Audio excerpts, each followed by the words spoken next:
What's up, guys? David Piatek. Today is August 10th, 2024.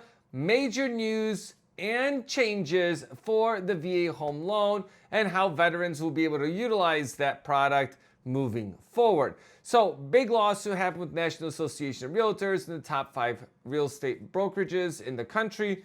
They lost. A bunch of changes have been implemented.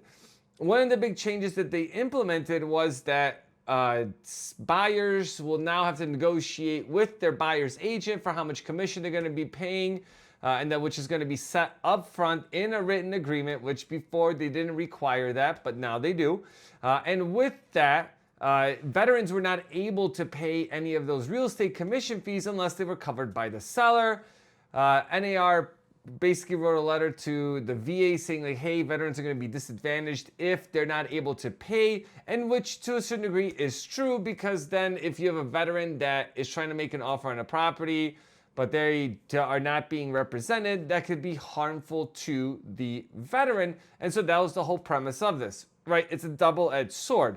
On one hand, veterans are like, well, why would I have to pay these fees? And on the other hand, people are asking to be able to pay them to make themselves more competitive, right? And so the challenge with all of this is that, yes, you negotiate with the buyer's agent, but it doesn't mean that the sellers are just going to completely stop paying any type of real estate commissions or a co-op. And that's what we're hearing a lot of, like, oh, now we have to pay for it moving forward. And this is the challenge. Depending on what market you're in, if it's extremely hot market, we're definitely seeing people pay those. But in normal markets, people normally just don't have the extra money to be able to pay for those fees. And another challenge to that is that you can't just roll those costs into the loan. So as an example, right, for educational purposes only, if you have a $200,000 purchase price point, and let's say you negotiated $5,000 in real estate fees, seller's not paying a co-op. Well, in that's the case, then you could make an offer for $205 as the contract price and ask for a $5,000 seller credit to cover those fees, right? That's one way to do it, but you just can't say, oh, $200,000 purchase. 2 weeks later, you're like, oh, I want to roll it in. Big caveat to that, the property still has to appraise for that amount. So there is some risk associated with going through that strategy. So definitely talk with a professional about that to walk you through those different steps. Now, right, but with that comes a lot of challenges of like how you're really going to be able to do this. One thing to note is that this is a temporary local variance. They are still working on a final draft or a final copy of this to be able to push out, but they wanted to get this ahead of next week, Saturday's implementation nationwide, August 17th, for this NAR piece to all go into it. So every multiple listing service will have to have all of this implemented by the time that happens, right? And if you were already under contract with somebody, this really doesn't necessarily affect you. But again, if you have any questions around the actual policy, definitely connect with the VA. I am going to drop a circular down below, so at least you can take a look at it. And if you need clarity, make sure you guys reach out to the VA directly to be able to do this. Now, there's some opportunity in all this, right?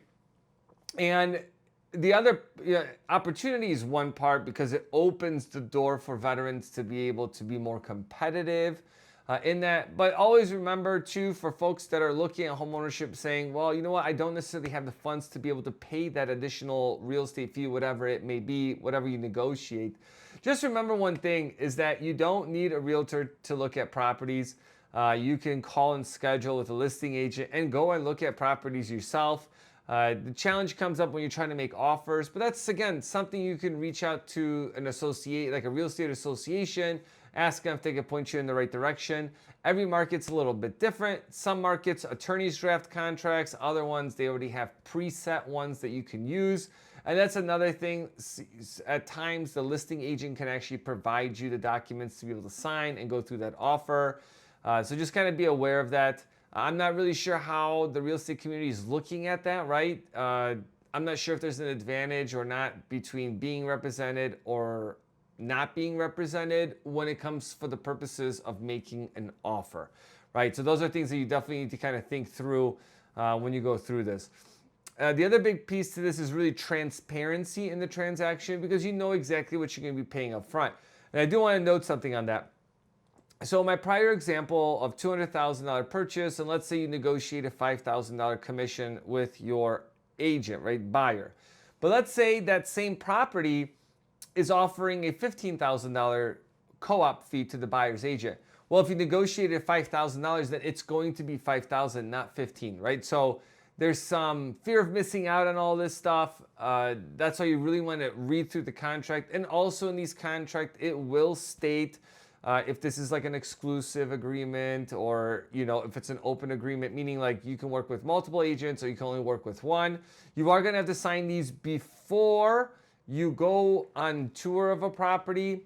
This also is going to include virtual showings. And I'm also going to link that down below from the NAR, National Association of Realtors, kind of like their fact sheet that has all the different things that are changing, both for buyers and for sellers.